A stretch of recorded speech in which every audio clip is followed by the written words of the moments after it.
Hey, soap fans, grab a giant mug of whatever gets you through the day because I am running on 3 hours of sleep and pure adrenaline right now.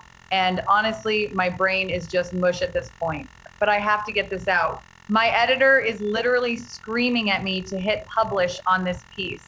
So I am just going to type furiously. I am not going to worry about perfect grammar or flow or making this sound like some fancy Pulitzer piece. I am just going to dump all my raw thoughts right onto this page because the situation in Los Angeles is getting so wild and I just need to vent about it. So bear with me if this gets a little clunky. I am just a tired journalist trying to survive another deadline. And let me tell you, things are getting really bad. Like horror movie bad. We all know what has been brewing. We all saw the mess at the Cliff House. The whole thing with Deacon jumping out of a second-story window butt naked, leaving his clothes behind in the bushes, sneaking back to his apartment to fake sleep on the couch because Sheila kicked down a bedroom door with a literal butcher knife. She thought she was saving Taylor from an attacker, but she just heard moaning and got giddy. And then she saw the pizza box, that stupid Il Giardino pizza box. It was sitting right there. And Sheila is a lot of things. She is crazy. She is a menace, but she is not dumb. She connected the dots. She remembered the delivery box on the kitchen table. She remembered Hope stumbling over her lies about their fake dinner date. And Sheila knows. She might not have the hard proof yet, but she suspects. Her gut is telling her that her husband is a cheating liar. But Deacon doesn't want to wait around for the other shoe to drop. And this is where things get really crazy because Deacon is tired. He is so tired of living in constant fear. The guy is sweating through his shirts every single day. He jumps at shadows. He checks over his shoulder every 5 seconds. Living with Sheila Carter is already stressful enough. But cheating on Sheila Carter, that is basically a death wish. And Deacon is finally realizing that he can't keep this up. The stress is eating him alive. He doesn't want to live in fear anymore. So he decides to take action. He decides to do something about it, and it might just be the absolute dumbest decision he has ever made in his entire life. And we all know Deacon Sharp has made a lot of dumb decisions over the years. So Deacon decides he is going to end it. He is going to end the marriage. He thinks this is the smart play. He thinks if he just cuts ties with Sheila, he can be free. Free to be with Taylor. Free to live his life without looking over his shoulder. So he sits Sheila down. I can just picture this scene in my head. They're probably at the restaurant or maybe in their apartment. The lighting is low. Deacon's palms are sweaty. He is probably shifting in his seat. He looks at Sheila. And he just drops the bomb. He tells her he wants a divorce. Just like that, boom, I want a divorce. And of course, Sheila wants to know why. You don't just dump a woman like Sheila without a rock solid reason. You don't just walk away from the woman who literally cut off her own toe to avoid prison. So she stares at him. She gives him that cold, dead-eyed stare, the one that makes your blood run cold. And she asks him why. And what does Deacon say? What is his brilliant excuse for ending their marriage? He says he is unhappy. Unhappy. That is his whole argument. He tells Sheila that he just isn't happy anymore. Like that is going to fly. Like Sheila is just going to nod and say, okay, let's sign the papers. It is so ridiculous. It is actually laughable. But Sheila is not laughing. She is not buying it for 1 single second. Because she knows better. She has the clues. She has the pizza box memory. She has the memory of Hope acting all weird and awkward during that interrogation. Sheila knows that Deacon is lying. She knows that a man doesn't just wake up one day and say he is unhappy without a reason. She knows there is a third party. She knows there is another woman. She might not know it is Taylor yet, but she knows someone is sleeping in her husband's bed. Or rather, her husband is sleeping in someone else's bed. And Sheila does not share. She has never been good at sharing. So Sheila flat out refuses. She rejects the divorce. She tells Deacon, no, you can't divorce me. We are married. We are in this together. She completely shuts him down. And then she does something that makes the blood freeze in Deacon's vein. She makes a vow, a chilling, terrifying vow right there to his face. She swears to him that she is going to find this other woman. She is going to hunt her down and she is going to kill her. Kill her dead? No mercy, no hesitation, just pure, unadulterated Sheila Carter vengeance. And you have to remember who we are dealing with here. This isn't just an angry wife making empty threats. This is Sheila, the woman who shot Steffi and Finn in a dark alley and left them for dead. The woman who has terrorized the Forrester family for decades. When Sheila says she is going to kill someone, she means it. She will plan it, she will execute it, and she will smile while she does it. So when she makes this vow to Deacon, it isn't just words, it is a promise, a bloody, violent promise. And Deacon panicked. Full-blown, heart-pounding, hyperventilating panic. He realizes in that exact moment that he just made a massive mistake. He poked the bear. He thought asking for a divorce would give him an easy out. He thought it would make things simpler, but instead, he just painted a giant target on Taylor's back. By trying to leave, he confirmed Sheila's worst suspicions. He proved to her that there is another woman, and he unleashed the beast. He angered her. And an angry Sheila is the most dangerous thing on the planet. Deacon realizes he just signed Taylor's death warrant. So what does he do? He runs. He runs straight to Taylor because he has to warn her. He has to tell her what he just did. They have to have an emergency meeting, probably in her office or somewhere very dark and very hidden. They definitely can't meet at the Cliff House. Not after what happened last time, not after Steffi came home and lost her absolute mind. Steffi went completely ballistic on Taylor. She ripped into her mom for endangering the kids, for letting Deacon into the house. Steffi was screaming, she was terrified, and she was right. Steffi was 100% right to be terrified because Sheila was standing in that house with a butcher knife. So Deacon and Taylor meet up in secret, and Deacon spills his guts.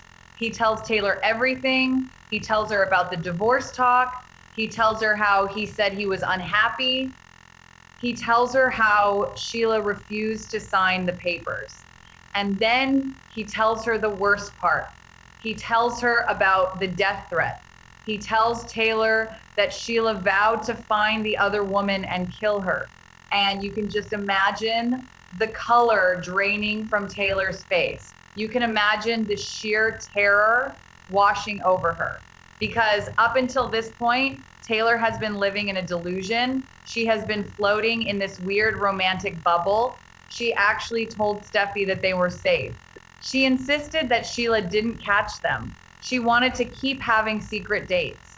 She admitted she was in love with Deacon. She was acting like a love-struck teenager, completely ignoring the reality of the situation. But now the bubble is popped. The delusion is over. The reality of Sheila Carter's wrath is staring her right in the face. Taylor finally understands that she is in grave danger. The fear sets in. The deep, paralyzing fear.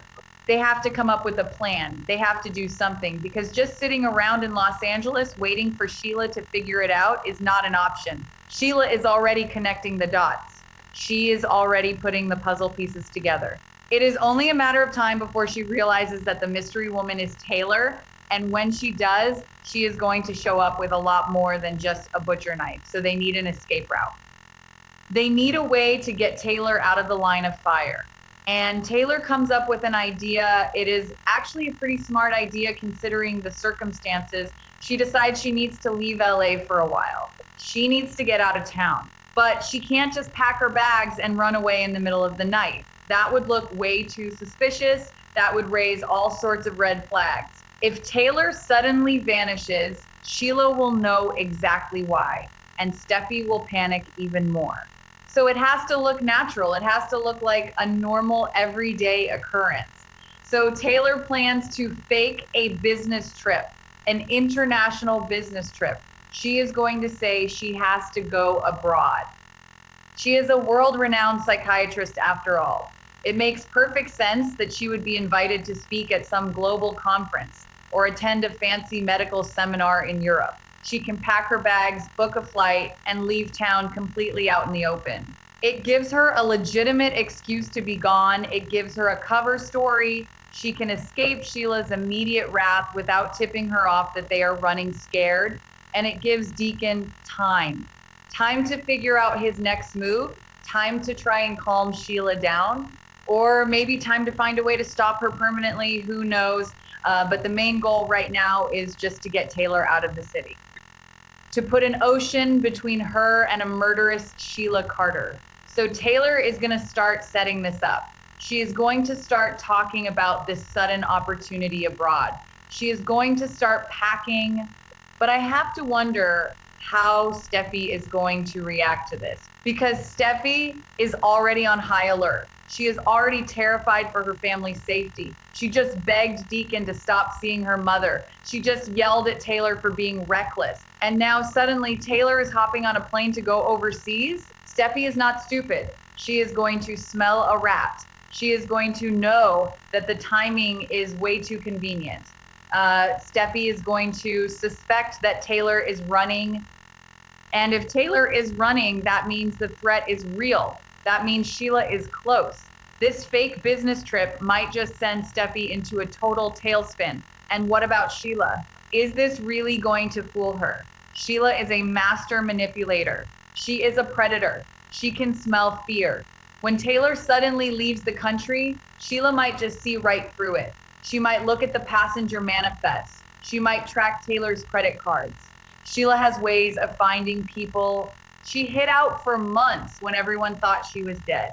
She knows how to stay off the grid, and she knows how to find people who are trying to stay off the grid.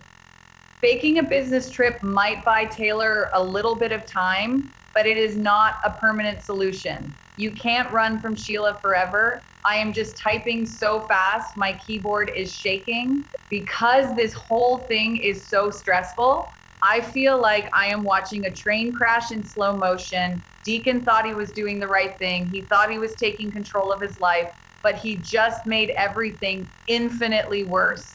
He should have just kept his mouth shut. He should have just broken it off with Taylor and stayed quiet. Or he should have just packed his own bags and disappeared. But no, he had to sit down and have a feelings chat with a psychopath. He had to tell Sheila he was unhappy. It is just so dumb. I can't even wrap my head around how dumb it is. And now Taylor is paying the price. The woman is packing her bags and fleeing the country because her boyfriend couldn't keep his mouth shut. It is a mess, a massive, dangerous, bloody mess, and I am here for it. As a journalist, this is gold, but as a human being, I am terrified for these characters because someone is going to get hurt. Sheila made a vow, and Sheila always keeps her promises. She is going to find out the truth. The pizza box is just the beginning. She is going to remember the flowers. She is going to remember the locked door. She is going to put it all together. And when she does, no international business trip is going to save Taylor Hayes. So that is where we are at. Deacon is in full panic mode. Sheila is on the hunt, and Taylor is booking a one-way ticket out of town. The tension is so thick you could cut it with a butcher knife, pun intended. I am going to need so much coffee to get through this week of episodes because every single scene is going to be packed with anxiety. Will Taylor make it to the airport?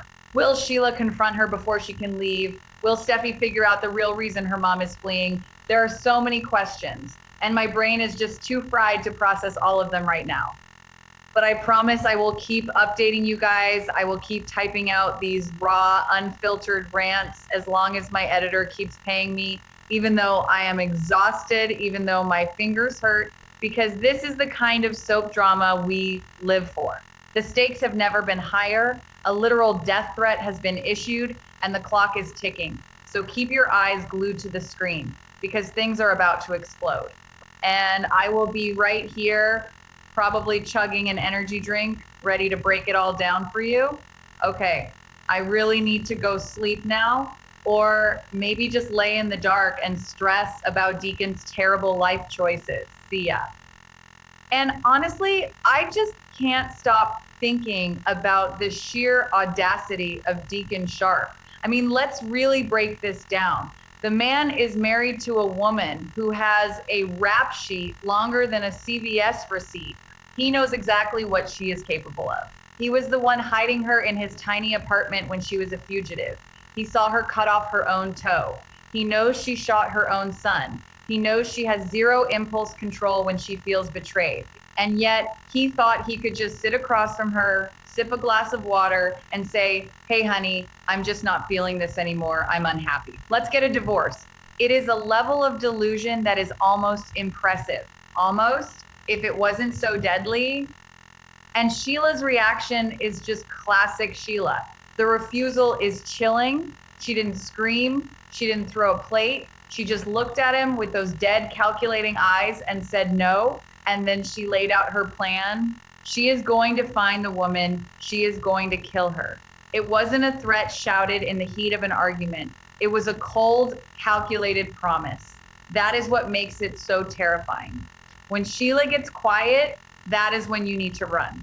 And Deacon finally realized that. He finally saw the monster hiding behind the reformed wife act. He realized that the woman he married is still a killer at heart, and he just gave her a reason to kill again. So now we have Taylor scrambling. Taylor, who just a few days ago was giggling in her office and sneaking kisses. Taylor, who told Steffi she was perfectly safe. Taylor, who ignored every single warning sign because she was blinded by passion. Now she is looking at flight schedules and packing suitcases. She is going to fake this business trip abroad. She is going to pretend everything is normal. She is going to smile at Steffi, tell her she has a conference in Paris or Rome or wherever, and then run for her life. It is tragic, really, but it is also her own fault. Steffi warned her. Steffi literally begged her to stop, but Taylor wouldn't listen, and now she is a target. The fake business trip is a desperate move. It is a Band-Aid on a bullet wound, because even if Taylor gets on that plane, she can't stay away forever. Her family is in LA, her life is in LA, her practice is in LA. She is going to have to come back eventually. And when she does, Sheila will still be there, waiting, plotting, because Sheila's memory is long and her vengeance is eternal. Taylor is just delaying the inevitable. But I guess when someone vows to murder you, delaying the inevitable is the only play you have left. So she will pack, she will run, and Deacon will stay behind, sweating, lying, and trying to keep the monster at bay. It is a disaster waiting to happen. And I can't look away. But let's think about the logistics of this fake trip for a second. Taylor is a professional. She has contacts all over the world. She can easily forge an itinerary. She can easily get an email sent to her from a colleague overseas inviting her to a symposium. She can print it out and show it to Steffi. Look, honey, duty calls. I have to go present my research on trauma. It sounds perfectly legitimate. It sounds exactly like something Taylor Hayes would do. And Steffi might buy it. Steffi is so distracted right now. She is dealing with her own trauma. She is dealing with the fear of Sheila being near her kids. She is dealing with the broken door at the Cliff House. Steffi is overwhelmed. So when Taylor hands her a printed flight itinerary and says she is leaving for a few weeks, Steffi might just feel relief. She might just be glad her mother is out of the city. She might not look too closely at the details, but Sheila will. Sheila is going to notice that Taylor is gone. Sheila is going to ask questions. She might bump into Steffi at Il Giardino. She might casually ask how Taylor is doing. Oh, I haven't seen Taylor in a few days. Is she all right? And Steffi, not knowing the real reason, might just say she's out of the country on business. And that is when Sheila's brain is going to start working in overdrive. Why would Taylor leave so suddenly? Right after the incident at the Cliff House? Right after Deacon asked for a divorce? The timing is going to be a massive red flag for Sheila. She is going to connect the sudden departure with Deacon's sudden unhappiness, and the puzzle will be complete. And what is Deacon going to do while Taylor is gone? He is going to be stuck in that apartment with Sheila every night, sleeping next to the woman who just promised to murder the woman he loves. He is going to have to pretend everything is fine. He is going to have to backtrack on the divorce talk. He is going to have to say, you know what, Sheila, you're right. I was just stressed. I don't want a divorce. I love you. He is going to have to lie through his teeth to keep her calm. But Sheila will know he is lying. She will play along, she will smile and make him dinner. And while he is eating, she will be plotting the exact way she is going to destroy his life. It is psychological warfare. And Sheila Carter is a 5-star general in that war. So yeah, I am writing this blog post because I need to process all this anxiety.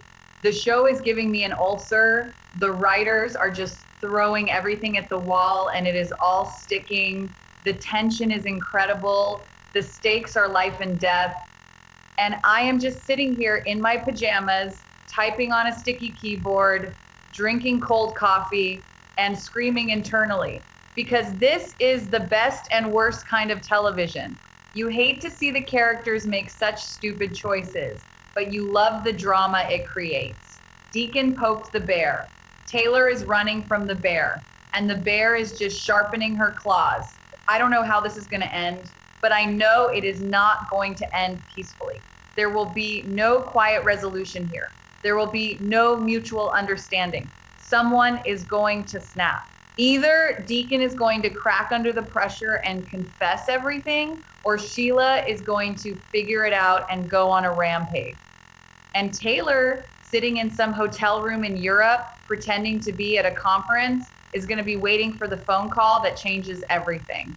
Or worse, she will open her hotel room door and find Sheila standing there because Sheila has a passport. Sheila has money. Sheila can get on a plane too. Oh man, I didn't even think about that until just now. What if Sheila follows her?